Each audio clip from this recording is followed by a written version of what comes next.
Hello everyone and welcome back to our second show of the spring 2025 semester of Newhouse Grad Network. We have a riveting show for you here today on NGN. I'm your host Teddy Caputo, one of the executive producers here at Newhouse Grad Network. I'm joined with Tommy and Kay. They're behind the scenes today. We thank you for their work on this show. And actually, Tommy is going to be opening up our show today with our entertainment section, Cuse Lounge. He'll be joined by Asha Breedlove as they are going to be talking about a Grammy recap from last week. They're going to be looking at Album of the Year, Song of the Year, and also looking at some of the best fits at the Grammys. We'll be looking forward to hearing their opinions on that. And then from there, we're going to be moving over to our sports section, Orange Zone. We have Kobe Scales and Ty Sansbury. They'll be talking everything sports, everything from the NFL awards, also the Super Bowl predictions as Kansas City and Philadelphia take battle for a second time in 3 years. We're also going to be talking about those blockbuster trades that we've been seeing in the NBA, the bombshell that was Luka and AD being traded from LA to Dallas. And from there, we're going to be going to our politics section of the show and news, which is Cuse, Chronicle. We have Jack McGuire and Cedric DeReccio. They'll be talking about the recent voting and decisions that are going to be made with Trump's cabinet in the new administration, and also those the unfortunate plane crash that took place in D.C. We do want to send our thoughts and prayers to all the families and the victims and the families of those victims. So enough from me. Let's get right to the show. Tommy, Rooney, and Asha Breedlove will be opening up Cuse Lounge right after this short little break.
Hello, everyone. Welcome to Cuse Lounge, our entertainment show. I'm Tommy Rooney, joined by Asha Breedlove. And we're going to talk about the Grammys today. It was the biggest night of music last year. And Asha, what do you want to say? So the 67th Annual Grammy Awards took place last night. And not only was this a night of music excellence, it was also a night for those affected by the California wildfires. The Music Cares program partnered with the Grammys to give honor to those affected by the California wildfires, but also pay tribute to those who are on the front lines fighting for the California wildfires. Yeah. So, obviously, the award that is the biggest award in music, the Album of the Year, it was won by Beyonce, finally, Asha. After 25 years, Right. She's been nominated 5 times now. This is her first win. How did you take away from the win for Beyonce? Beyonce. After 25 years, Beyonce finally gets Album of the Year for Cowboy Carter. And y'all, tell me when I tell you I scrumped at the TV. I was happy. I was joyous. Beyonce has been working so hard in her career. She has worked for this moment. And Cowboy Carter really was the album that won it all for her. So along with Album of the Year, she also got Best Country Album as well, which we have to acknowledge. She is the first Black woman to get Best Country Album. Like, it's so amazing for Beyonce to do this. And she has a tour coming up. Are you going to the tour? We're gonna hope. We're gonna hope those tickets are a lot. I know our fiance is very excited to go, and so hopefully we can acquire those tickets. But I feel like this album, especially for Beyonce, after all the work that she put in, like you said, I feel like this one being the one that she won is crazy, just because it's her first time ever trying country music. I feel like that's really speaks to how good at music she is, that she can go into a new genre and win the best album of the year in it. And like you mentioned, she made history last night. It's the first time that a Black woman has won Album of the Year since Lauryn Hill in 1999, which is insane. But all the more credit to Beyonce. And she beat out some tough competition: Taylor Swift, Sabrina Carpenter, Billie Eilish, Chappelle Roan, Charlie XCX, and more. The Flute album by Andre 3000, I know you're a fan of. Gotta mention the Flute album. So, I mean, it was a very stacked field this year. And Beyonce has lost out in the past to albums and artists that aren't necessarily as relevant anywhere close to as she is. Like Casey Musgraves comes to mind. The Adele album that wasn't necessarily one of her best albums comes to mind. So this was a long time coming for Beyonce. And I was just really happy that she finally got the recognition, because like you saw Jay-Z last year kind of speak out about it. He definitely did. So, you know, it was a long time coming. Yeah, she definitely deserves it. The work speaks for itself when it comes to Beyonce. There's no wonder why she is the queen bee. Besides Album of the Year, let's get into Song of the Year. Yep. Now, Song of the Year was a very tough category, but Kendrick Lamar did take the win for Not Like Us. Mm-hmm. What do you think about that, Tommy? I mean, I felt like this one was going to go to Kendrick because of how long that song was #1 on the charts. It was actually insane. Long after, it was kind of like the beef was already over and the dust had settled on all that. Like, it was still #1 on the charts. So I feel like this was the best song of the year. And not just Song of the Year, it's also Record of the Year. Record of the Year. It won every award that it was up for, which is pretty crazy. You got 5 Grammys for this song, which is the most that a single song has ever won at the Grammy Awards. Kendrick Lamar went 5 for 5. Song of the Year, Record of the Year, Best Rap Performance, Best Music Video, and Best Rap Song. I have anything else to say except go Kendrick. I guess they not like you, Kendrick. They are not like you. The moment that he got, because they did Record of the Year first, when he was walking up to the stage and they were playing that song in front of everybody. The whole music industry. The most powerful people in music and on national television. And they were saying, like, you know, A minor and I Know You Like 'Em Young. Like, that in front of all those people, like, imagining Drake sitting on the couch at home. He probably wasn't watching because he knew that was about to happen, but, like, that is actually a crazy moment. If you would have said that a year or two ago, like, you would have never thought. Like Beyonce, Taylor Swift, everybody was singing. Taylor Swift was dancing to like Kendrick Lamar. Yeah, like singing along. She did the champagne toast to Kendrick on stage. Like, that's just a crazy moment for Kendrick. He's one of the best of all time. So yes. Regardless of like him winning the beef, being in the beef, regardless, like him getting recognized for how good he is definitely deserving. Yes. But that moment was crazy though, that they had the whole music industry kind of dissing Drake all at one time. And now he's about to do it again at the Super Bowl. At the Super Bowl. And you know what DJ Mustard said? Get the broom out. We call that a clean sweep. Yep. Going 5 for 5.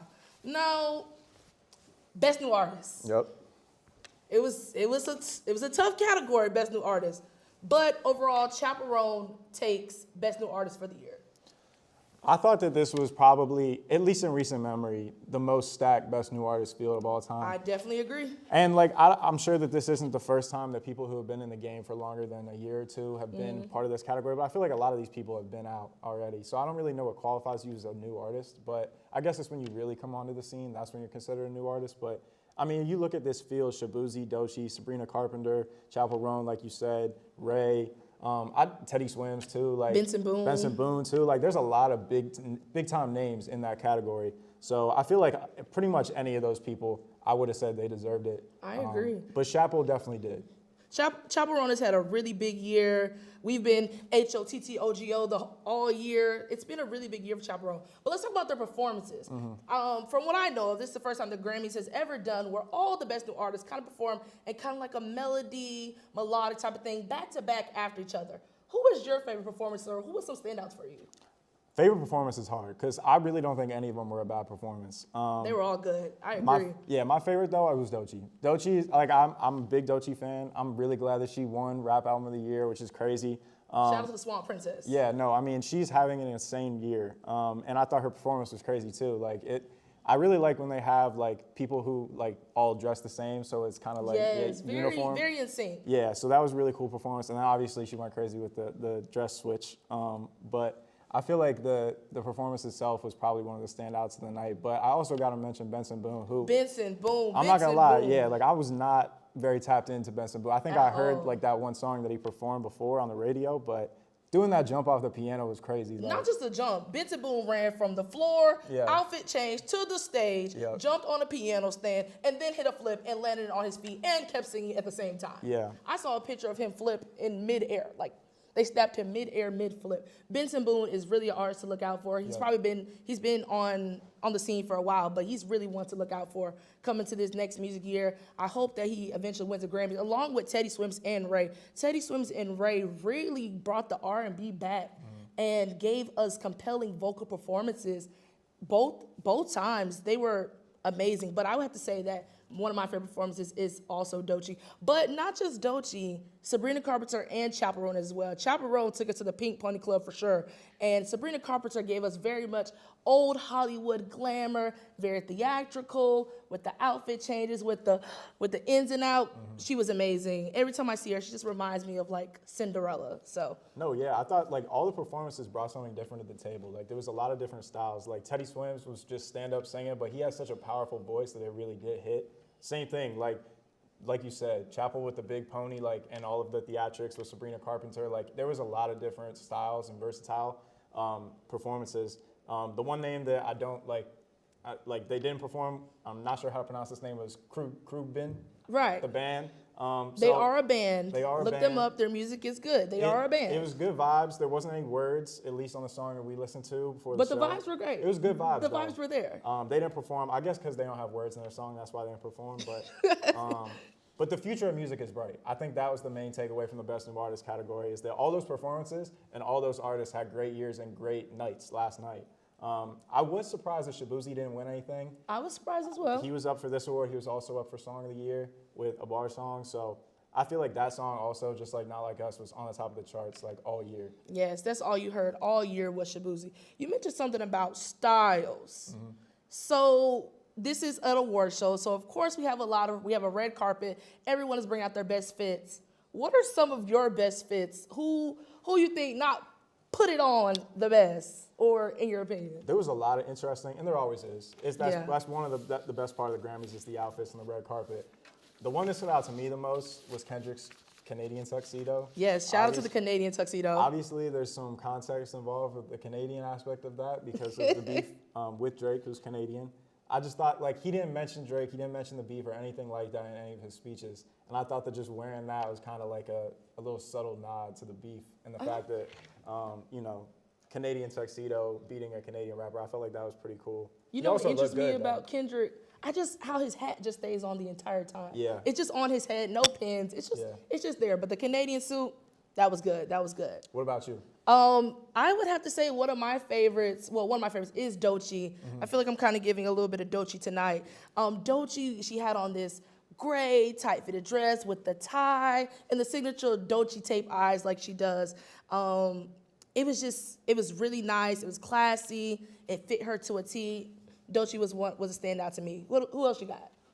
One that I didn't love was Jaden Smith. I felt like he was just trying You didn't like the house? No, I feel like he was just trying to go viral by doing something insane. And I really feel bad for the person who had to sit behind him because you're not seeing anything with that. I don't know if he wore that the whole night. I don't know. Yes, he did wear it the entire night. That's crazy. It was definitely hot. He was definitely sweating. And yeah, I feel like he was just trying to do too much. And I don't know what the reason for that was, like what the theme of that was supposed to be. But I feel like one that we also have to mention that I don't think we can show on the graphics is Kanye. And, yes. His wife, Bianca Censori, who... We cannot show that one. They definitely cannot show that one. They showed up to the red carpet. They didn't go into the Grammys. They just wanted to go on the red carpet, which... Do that little one, too. There were some rumors going around that he got kicked out or that he wasn't invited. That's not true. He was up for Rap Song of the Year with Chronicle. Yes, so if you great get song. nominated, you're invited. That's part of the deal. Yes. And so, you know, obviously Bianca is very confident in herself. Very confident. But yeah, my GOAT is not getting thrown out of the Grammys. But is there anybody else that you thought? I think Kanye and Bianca had a nice reveal. The coat with it was a good reveal. It was different. It was different. I would have to say Sabrina Carpenter. She had the nice blue old Hollywood, nice pinup in her back with the back out dress. Every time I see her in blue, she just reminds me of Cinderella. Yeah. Chaperone is one of her own. She had bright colors. Her makeup was beautiful. Just some of my favorites, just to name. I also feel bad for the person sitting behind Chapel with the big hat. With the big hat. Yeah, because that was a very big hat. But yeah, I think that it was a great night for music in general. A wonderful night. And I'm very excited to see where the Best New Artist category, where all those artists go this next year, because the future is bright. The future is bright for music. But thank you, everybody, for joining us. We're going to be right back with sports with Kobe and Ty. And thank you.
And welcome back to the Newhouse Grad Network sports section.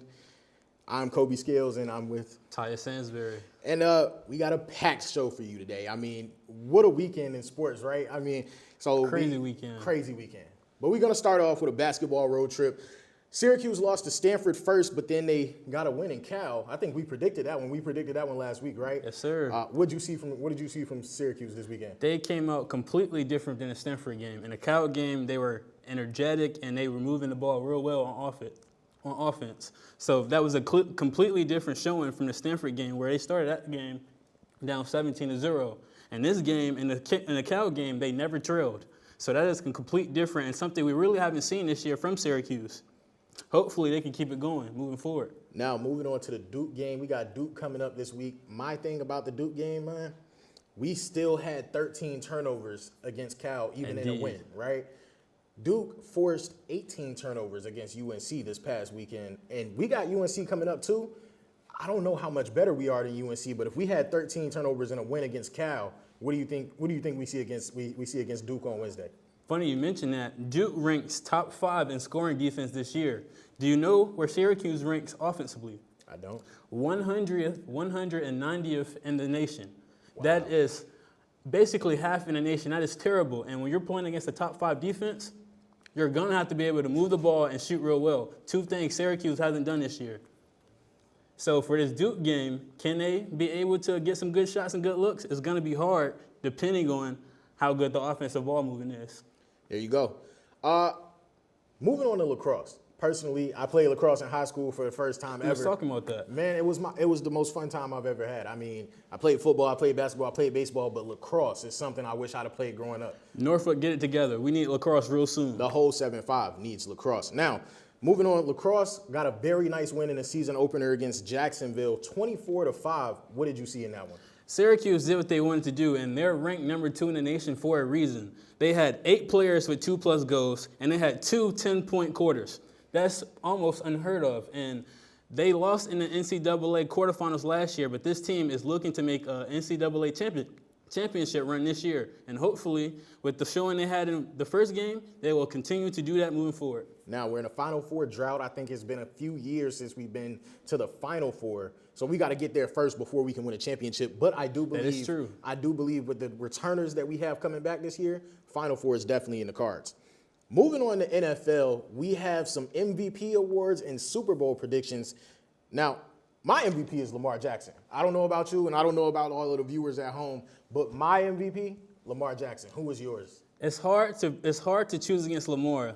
Just check the numbers out. 4,172 passing yards, 41 touchdowns, and 4 interceptions. Do you know how good that is? He's the first player to do that. First player. I don't think people really grasp the concept of what he done this year. Had lower than 5 interceptions and 40+ passing touchdowns. Alongside that, he almost ran for 1,000 yards. And don't get me wrong, Josh Allen had a great season this year. 28 touchdowns, 6 interceptions. He also ran for 12 touchdowns, and they beat Lamar in the playoffs. But the playoffs don't matter. We're talking about the MVP award, which is based off the regular season. So in that case, I do think Lamar deserves that award. Now, if he doesn't get it, I understand. Voter fatigue, he already won 2. And at this point, Josh Allen can't get over the hump. The MVP almost might feel like a consolation prize for him, being that they couldn't beat Kansas City this year. I don't like just take it. I don't like that type of thing in awards. I don't like voter fatigue because I feel like whoever the best player is should get that award. Definitely. They should get that award. And Lamar Jackson, like you were saying, 4,000 passing yards and 800 rushing yards. He's the first player to ever do that. Also, the first player with 40 passing touchdowns and less than 4 or fewer interceptions. He has to be the MVP. Now, moving on, we got a Super Bowl prediction coming your way. Three-peat. 1, 2, 3. That's who you picking? 3. I'm going 3-peat. I mean, I'm a Cowboys fan. No way I picked the Eagles, right? Respectfully, I can't take the Philadelphia Eagles. I'm a Cowboys fan. Why would I sit up here and I can't do that, right? Of course not. So look, 3-peat, right? The Kansas City Chiefs against the Philadelphia Eagles. Kansas City Chiefs 3-peat started with the Philadelphia Eagles 3 years ago and have the chance to end the 3-peat with the Philadelphia Eagles this year. Who's your pick? You can't pick against Mahomes. I do believe the Eagles are the best team in football, and Saquon in the backfield has been a dog all season. And I expect him to be a dog in the Super Bowl. However, there's a man that resides in Kansas City. Man. And that's a bad man down there. Bad man.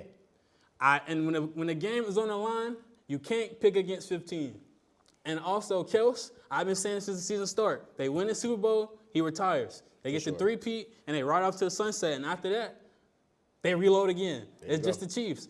And a great stat to mention, Andy Reid, the coach in this Super Bowl, has the all-time winning record for the Eagles and the Chiefs. And a lot of people forget Andy Reid was once the coach of the Philadelphia Eagles.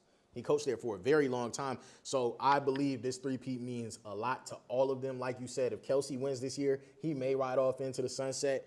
But, man, that bad man in Kansas City named Patrick Mahomes, if this game is close, If this game is close, give me the Chiefs. Now, the Eagles have the firepower for this to be a 2-3 score game.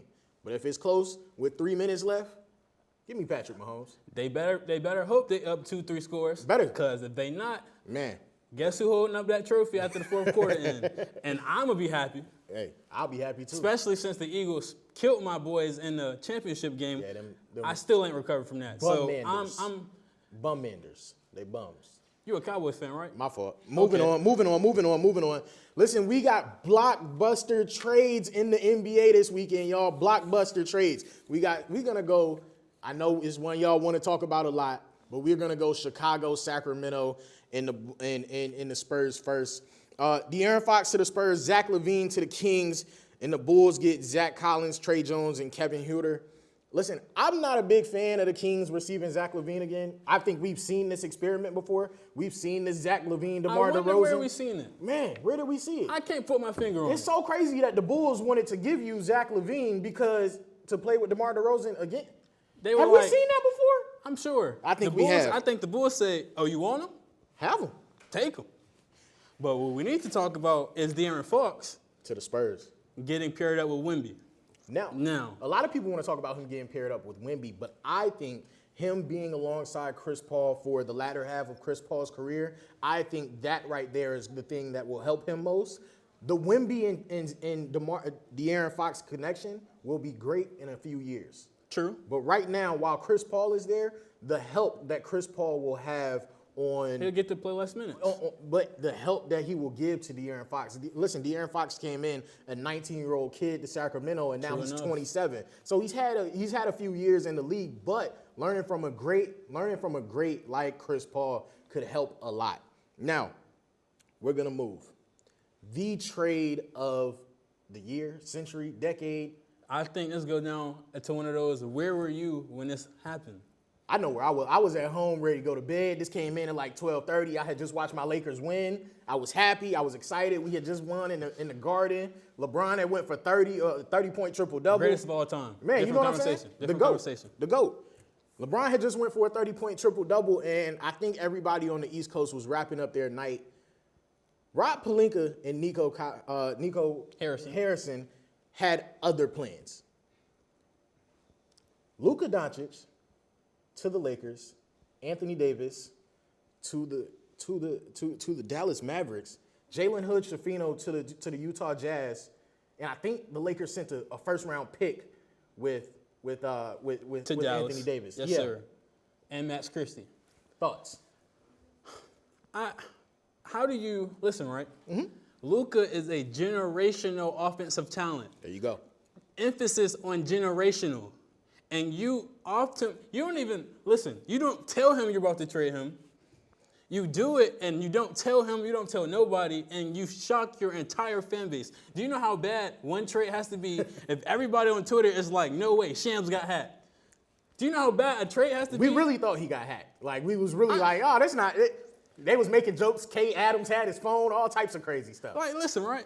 I'm asleep. Wake up, I get the text. Yo, that trade is crazy. What trade? Luka, You can't even pull this off on 2K. can't, and people done tried. Man. Listen, Luka, you can talk about his weight problems, you can talk about his defensive liability. What you can't talk about is that 30, 10, and 10 on a daily night. Man. Every night. People just don't do that on a regular basis. We can get people in to help him play defense, and if it's really the defensive problem, we can beat him in shape to play defense. Yeah. But what we won't do is trade a 25-year-old superstar for Anthony Davis. And I don't hold the same sentiments a lot of Dallas fan people giving the Mavericks F for this trade. I don't stand on that. AD is a future Hall of Famer. Let's not get it twisted. But he is 31. He does have a history of not being on the court, although that has changed in recent years. What I do think this trade does for Dallas is they get a defensive mastermind to hold them down. And Kyrie is still a stud. Don't get me wrong. Now let me ask you, how much faith do you have left in Kyrie Irving and Klay Thompson to be the ones to get the job done? Because they have to be your scorers. So if you bring in Anthony Davis and you take away that 30, 10, and 10 that Luka used to give you every night, how much faith do you have left in Kyrie Irving? Because Nico Harrison obviously has a lot of faith left in Kyrie and Klay. Listen, I have faith in Kyrie. Now, do I think he's going to be the best player on the team to lead you to a championship? No, I do not. However, they added Anthony Davis, and as a team, they will have a complete team. P.J. Washington has been balling in his recent games. Clay is not what he used to be, but if you can get Clay open and get him good looks, he still can be a knockdown shooter. What it's going to be dependent on is how healthy is Kyrie and how healthy is Anthony Davis. When we get back to this, when Anthony Davis first steps on the court for them, it's going to be a different dynamic. You've seen how Mavs played the other night and got beat by 50. The team function right now is all over the place. When AD gets back on the court, we're going to need to see what they do. I still don't like the trade. But for the Lakers, getting Luka for the price they did, you can't beat that. And with LeBron coming to the end of his career, you got your superstar for the next 10 plus years. That's a great trade for them. Superstar for the next 10 plus years. I mean, a lot of people feel bad for Luka. Listen, personally, I don't feel bad. The man is going to make more money next year than whoever else. You know what I'm saying? He's going to make a lot of money next year. He's going to L.A. He's going to L.A. He's going to L.A. This is perfect for both guys. I don't think anybody got fleeced in the trade, but we appreciate you guys tuning in for the sports section of Newhouse Grad Network. We'll be back right after this break.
Good evening and welcome to the Cuse Chronicle. I'm Jack McGuire. And I'm Cedric Derecho. And as of right now, it's looking more and more likely that most of Trump's cabinet nominees will be confirmed by the Senate. Just last week, RFK Jr., Tulsi Gabbard, and Kash Patel all sat in front of the Senate to give their reasons why they should be confirmed. But I know there's one pick in particular that has you questioning whether he will or not. Yeah, and that's RFK Jr. RFK Jr. for HHS Secretary. There is some doubt because the Senate Finance Committee is a 27-member body. It consists of 13 Democrats and 14 Republicans. However, Bill Cassidy, the Republican from the state of Louisiana, he has not confirmed who he's going to vote for. He has some problems with RFK's stance on vaccines. He is a former doctor, and RFK seems to be inconsistent with whether he's pro-vaccine, anti-vaccine. And so that's going to be a big vote on whether his confirmation goes to the Senate floor. Yeah, I mean, the hearings in general, I didn't think there were many blow-ups that happened. They went relatively calmly, I thought. But out of all of them, there was one particular in between Bernie Sanders and RFK Jr. that kind of speaks to your point about, the question of vaccine efficacy that he brings up and whether a lot of the Senate will go along with that. But guys like Lindsey Graham, I was surprised to see that they're on board with this, right? They're going to go ahead and vote for him. But going back to that blow up between he and Bernie Sanders basically questioned why RFK Jr. was questioning stuff like the vaccines and malaria and a couple other things as well. And he kind of brought up the fact, and RFK came back and said that Bernie Sanders had received money on his end by pharmaceutical companies. So we decided to dig into that a little bit and get the numbers, because Sanders obviously said that he had never received money from any pharmaceutical CEO. But we looked at it, and since 1990, the Sanders campaign in total has received around $23 million from pharmaceutical companies, pharmaceutical manufacturing companies, health insurance companies, hospitals and nursing homes, as well as medical device companies. So I think, politics always blurs the lines a little bit, but it's easy to see how, in an environment like that, people can kind of just go off the cuff and start saying stuff, but he was very careful with his words. He was, but you know what? His campaign definitely benefited over the course of 2 decades. Yeah. Next up on the bat is Tulsi Gabbard. I said earlier on that I thought she would have trouble getting in, just because I think a lot of people in both parties are nervous about her and some of her past comments and support for certain things. What are you thinking about that? You know what? There's problems with Republicans probing her, right? We know that she's a former, Democratic primary challenger. Right. She challenged in the 2020 primaries, and she was one of the last standing, in those primaries. But the question is whether or not she is sympathetic toward Russia, whether or not she is, quote unquote, a Russian plant. Being a former military member, Tulsi Gabbard was very offended with those assertions, and, she has sworn her loyalty to America. And, it's an interesting dynamic going on in Capitol Hill. A lot of people also have problems with her support of Edward Snowden, who obviously, a guy like Todd Young out of Indiana has said he's not going to vote for her because of that. But Trump also has such a grip on the party. A state like Indiana, where Trump won by over 20 points, they're going to primary a guy like Young if he decides to do that, which he said he's going to. But yeah, I guess I don't really understand that, the kind of opposition towards Gabbard on the Snowden point. I mean, obviously he committed crimes, but he did also expose the surveillance state and how they were spying on Americans that, weren't really doing anything wrong. So we're going to see how that works out. Another guy, back to Bernie Sanders. He, back in 2016 when he was running for president, it's funny, Tulsi actually stepped down as DNC chair to support him when he was going up against Clinton. So it's going to be interesting to see if Sanders in turn supports her now when she needs it most. I think that's very interesting. Yeah, you know what? I think the strategy of Donald Trump is actually quite smart in this regard, because Joe Biden in 2020 ran under the campaign that he was going to unify the country. The Republicans are going from the angle here that America is still divided more than ever. And you know what? Trump, even if it's just an illusion, the facade that he's picking 2 former Democratic challengers to be in his cabinet signifies, some unity to the country. Yeah, absolutely. And this is RFK Jr.'s, going back to him for a sec, this is his one chance to get his agenda through, right? He's not going to run again for president in the DNC because he's never going to make it out of the primaries. And in the Republican Party, I don't think he's going to go up and do well against a guy like J.D. Vance or some of these other young and up-and-comers in that party. So it's going to be very interesting. I think this is one chance to actually do what he wants to do. And it's important to note that he approached Kamala and, asked, if I drop out, do I get, maybe a little quid pro quo? Yeah, here. We spoke about that in the first episode, right. How, that was kind of, one of her fatal mistakes during her campaign. If she had taken him in, it would have gone against, the Democratic Party narrative. Because right now, I think the Republican Party is probably viewed as the party that is anti-vax to some level, and the Democratic Party is more trusting of the science. So if they had taken RFK Jr. in, that probably would have gone against their messaging. So she probably had people in her ear telling her that wasn't a good idea. But it's interesting. I know we want to get to Kash Patel as well. He's a guy who, he's going to come in and shake up the FBI if he does get confirmed. And right now it's looking like he will. Tom Tillis, a guy from the senator from North Carolina, said he would vote for him too. That's a big vote because he's one of the few, along with Susan Collins and Murkowski, that probably would have presented some problems for some of the nominees. What do you think about that? You know what? It's interesting because Kash Patel actually disagreed with some of what Trump, had to do in terms of the January 6 rioters. Yep. He believed that not all of the sentences should have been commuted, especially the violent rioters on Capitol Hill who committed crimes against Capitol officers, police officers. So, there's not total agreement there. Yeah. So that's all going to be interesting. I know there's another big point on the agenda. Will Trump make a deal with Greenland? That's presenting a lot of buzz as of right now. As you know, we're talking about the tariffs with Canada and Mexico. There's just so much going on in this first 2 weeks. What are your thoughts on that? Because something not a lot of people are talking about is the lithium. There's a lot of lithium underneath the permafrost in Greenland.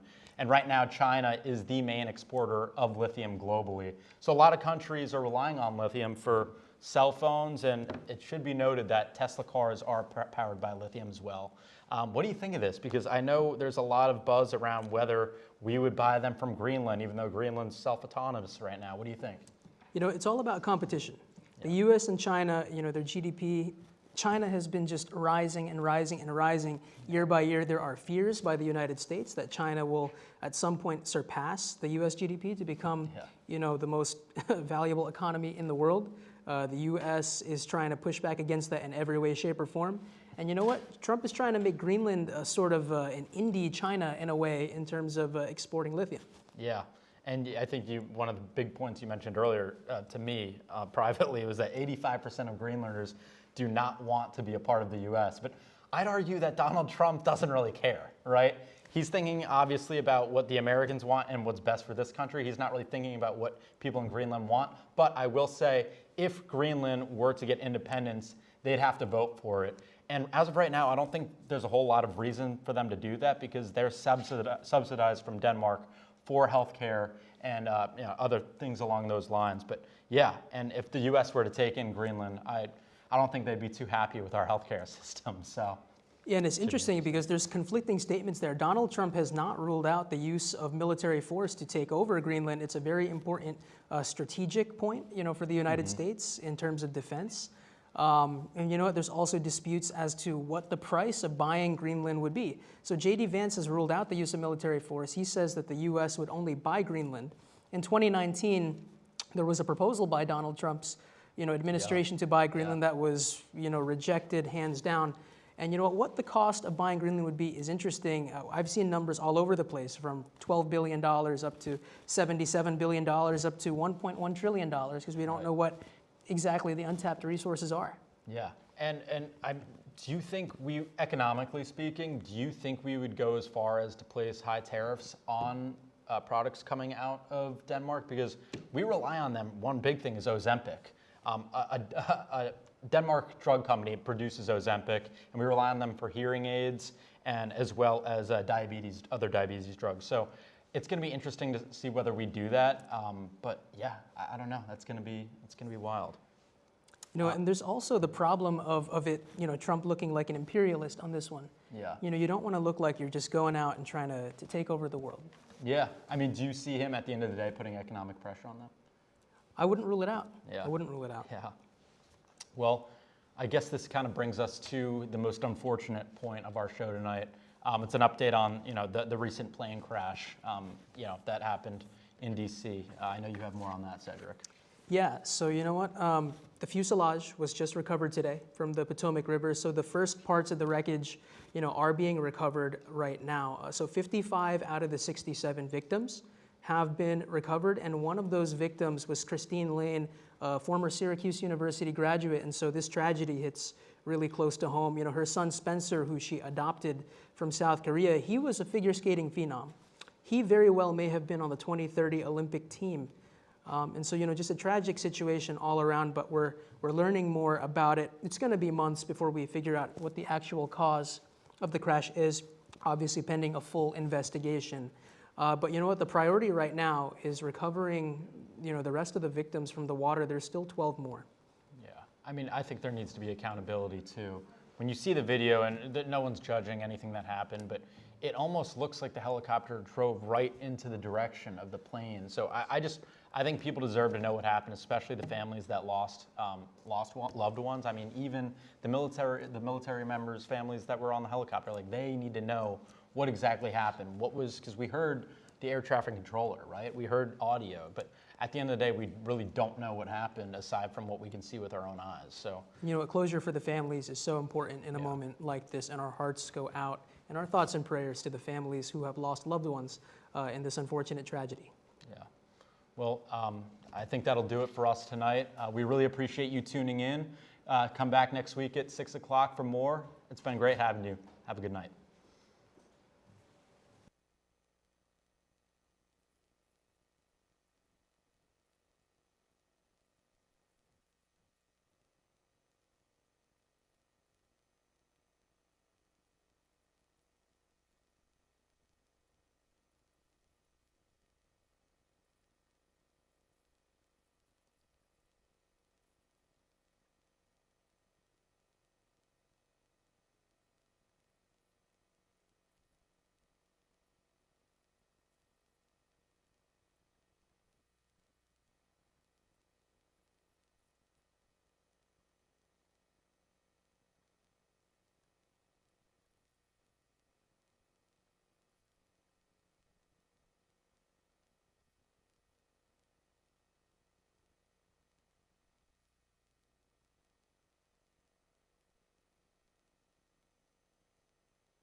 Well, what a show that was. We covered quite a bit there. We got the Super Bowl this weekend. Hopefully you enjoy your time.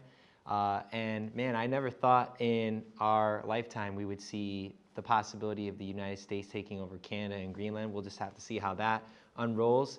And congratulations to Beyonce, first album win of the year and a Grammy nomination after 5 tries. And Kendrick Lamar, 5 for 5. That's really impressive. We got so much more coming up in our next show, but thank you so much for tuning in to our second episode of NGN Newhouse Grad Network here on Orange Television Network. We hope you all have a great night and tune in next Monday.